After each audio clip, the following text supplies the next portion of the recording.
इतने बड़े बड़े इल्ज़ामात लग रहे हैं आप पे कि आप लोगों को ख़रीद रहे हैं, आप मंडियां लगा रहे हैं, बलूचिस्तान का भी जिक्र हो गया। और मोमन साहब ने तो यहाँ तक भी कहा कि सबसे बड़ी जमात तो पाकिस्तान तहरीक इंसाफ है, पाकिस्तान मुस्लिम लीग नून पीपल्स पार्टी, इनकी तो कोई वक़्त ही नहीं है, सरमायाकारी नहीं आएगी, गवर्नमेंट नहीं चल सकेगी। सर क्या होने जा रहा है? बिस्मिल्लाहिर्रहमानिर्रहीम।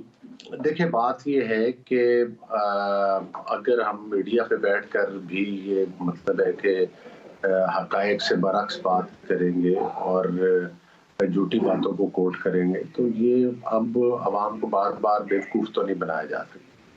पहली बात तो ये है कि जो पाकिस्तान में इंतशार फैला, जो पाकिस्तान में इंतशार फैलाने की बानी जमात है, वो जमात है जिसकी नुमाइंदगी जो है ये सेनेटर साहब करते हैं।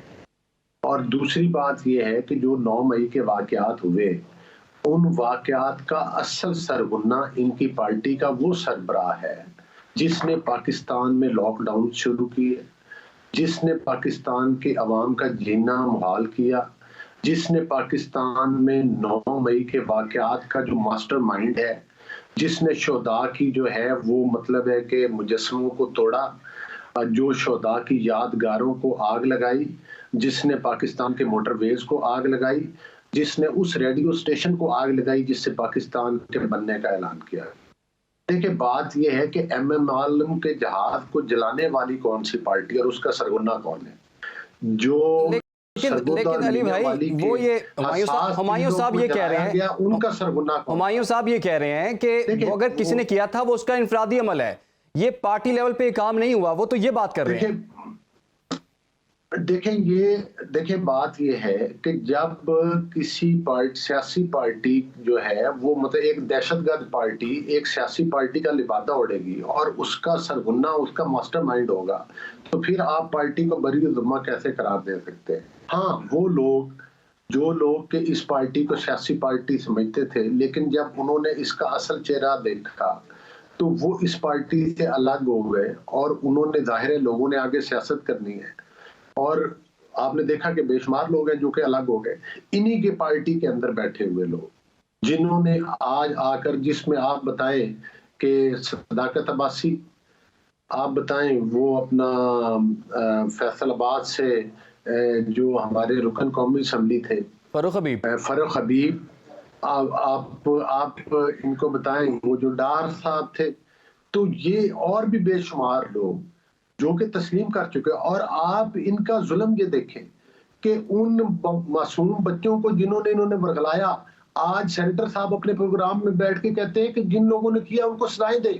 मतलब है, जब आपने उनसे जुर्म करवा लिया, उन खवातीन से करवा लिया, उन बच्चों से करवा लिया, आप उनके वाली वारिस ही नहीं बनते। अब वो सरगुना कहते हैं कि मुझे और मेरी पार्टी को सियासत करने दे, हम तो बड़े पुरअमन लोग हैं। भाई, इस तरह से टॉक शोज में बैठ के 2-4 बातें करने से जान नहीं छूटेगी। आपको अवाम के कटहरे में और अदालतों के कटहरे में और कानून के कटहरे में जवाब देना होगा। हाँ, अगर आप सुरखरू हो जाते हैं तो जरूर सियासत करें, अगर इसी तरह से सियासत चलानी है तो फिर मैं समझता हूँ कि तहरीक तालिबान को भी चलाने दें।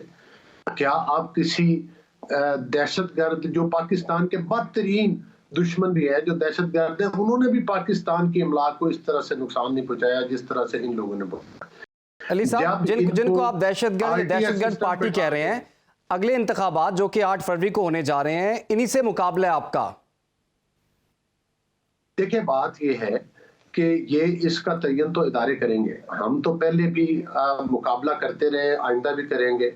और आपको पता है कि जब ये मुकाबले करते रहे हमारे, तो अल्टीमेटली ये आरटीएस सिस्टम बिठा के हमारी पार्टी के लोगों को जेलों में बंद करके हमारी पार्टी से लोगों को हाँ के इनकी पार्टी में मतलब है कि वो टिकटें दी गई।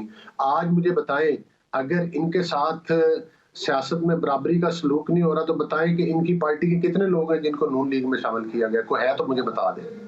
कोई मतलब है कि इनकी पार्टी जिसको मतलब है कि इधर लाया गया हो, तो वो जाहिर है कि वो अलग हुए। हमारे पास तो ऑलरेडी अल्हम्दुलिल्लाह बड़े पोटेंशियल कैंडिडेट हर हल्के में, हर कंस्टिट्यूएंसी में मौजूद है। हमारी पार्टी ने हमारी पार्टी और हमारी पार्टी की लीडरशिप खिदमत पे यकीन रखती है। जब हम बरसरेकदार थे, हम महंगाई की रेशो 4% तक लेकर आए थे।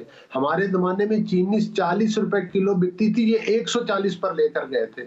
हमारे जमाने में जब हमने खिदमत का, वो नवाज शरीफ साहब प्राइम मिनिस्टर थे, तो उस वक्त डॉलर की कीमतें भी कंट्रोल थी।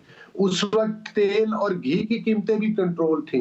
उस वक्त रोजमर्रा की जरूरत अशिया की कीमतें भी सस्ती थी। जिम्मेदार के लिए खादें सस्ती थी। बिजली पैदा करने के कारखाने लगाए, उससे 5 रुपए 6 रुपए तक यूनिट मिलता था बिजली का, और लोग उस वक्त को याद करते हैं।